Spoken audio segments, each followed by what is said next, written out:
যদিও এতিয়া দিনৰ ভাগত বহুত গৰম কিন্তু ৰাতি বহুত ঠাণ্ডা আহি যায় সন্ধিয়াৰ ভাগৰ পৰা ঠাণ্ডাৰ মানে প্ৰকোপটো বাঢ়ি যায় তো যেহেতু ঠাণ্ডাটো ৰাতি সময়ত বেছি হয় আমি নিজকে নিজে গৰম কৰি ৰাখাটো খুবেই প্ৰয়োজন তাৰে কাৰণে আমি নিজৰ শৰীৰত কাপোৰ পিন্ধি হোৱাটো খুব প্ৰয়োজন লগতে ওপৰত কম্বল হওক বা তুলি হওক যিমান পাৰে আপুনি ব্যৱহাৰ কৰক শৰীৰক ঠাণ্ডা হ'বলৈ নিদিব দ্বিতীয়তে আপুনি নিজৰ বডিটোক ষ্ট্ৰং বা ঠিক কৰি ৰাখিবৰ কাৰণে হাইড্ৰেটেড কৰি ৰাখাটো খুব প্ৰয়োজন হাইড্ৰেটেড মানে আপুনি যিমান পাৰে পনীয়া বস্তু খাব লাগে প্ৰথম কথা হ'ল পানীটো আপুনি প্ৰচুৰ পৰিমাণত খাওক লগতে চুপ খাওক ভেজিটেবল হওক চিকেন হওক তাকে চুপ বনাই খাওক লগতে গ্ৰীণ টি যিমান পাৰে খাওক তেতিয়া কি হ'ব আপোনাৰ শৰীৰটো আৰু বেছি হাইড্ৰেটেড হৈ থাকিব আৰু ইমিউনিটিৰে ভৰপূৰ হৈ থাকিব ইমিউন সিস্টেমটো আমি নিজকে নিজে ষ্ট্ৰং কৰি ৰাখিবৰ কাৰণে ঠাণ্ডা দিনত আপুনি ভিটামিন সি থকা বস্তু খাব লাগিব তাৰে কাৰণে আপুনি ফ্ৰুটছ খাওক ঠাণ্ডা দিনত কমলাৰ সিজন কমলা খুব সহজে এভেইলেবল হয় তো আপুনি কমলা যিমান পাৰে খাওক লগতে অন্যান্য যিবিলাক টেঙা ফ্ৰুটছ আছে সেইবিলাক খাওক কিছুমান ভেজিটেবলছ যিবিলাক আমাৰ শৰীৰত ঠাণ্ডা দিনৰ কাৰণে খুবেই প্ৰয়োজন যেনেকৈ আপোনাৰ নহৰু আদা এইবিলাক আপুনি অন্য ভেজিটেবলছৰ লগত এড কৰি আপুনি ব্যৱহাৰ কৰক তাৰপিছত হৈছে আপুনি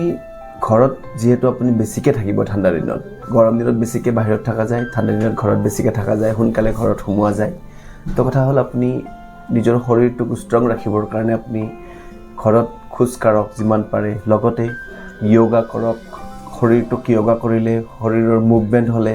বডিৰ ব্লাড সাৰ্কুলেশ্যনটো ঠিকে থাকিব আৰু শৰীৰটো ষ্ট্ৰং হৈ থাকিব মানসিক চাপ নহবৰ কাৰণে যিমান পাৰে আপুনি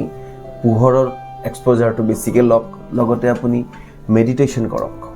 খুব প্ৰয়োজন মেডিটেশ্যন কৰিলে মানসিক যিবিলাক দুশ্চিন্তা সেইবিলাক আপোনাৰ আঁতৰি যাব আৰু মানসিকভাৱে আপুনি বহুত ষ্ট্ৰং হ'ব পাৰিব হেণ্ড হাইজিন বহুত ইম্পৰ্টেণ্ট আমি হেণ্ড হাইজিন মানে হাত ধোৱা যিমান পাৰে আপুনি যিমান জাগাত যিমান টাচ কৰিব আপুনি সিমানে যদি আপুনি হাত ধুই থাকে আপোনাৰ শৰীৰত বেমাৰ আজাৰ সিমানে কম হ'ব কাৰণ আমি নাভাবাকৈ আমি হাতখন নাকত লগাইছোঁ মুখত লগাইছোঁ চকুত লগাইছোঁ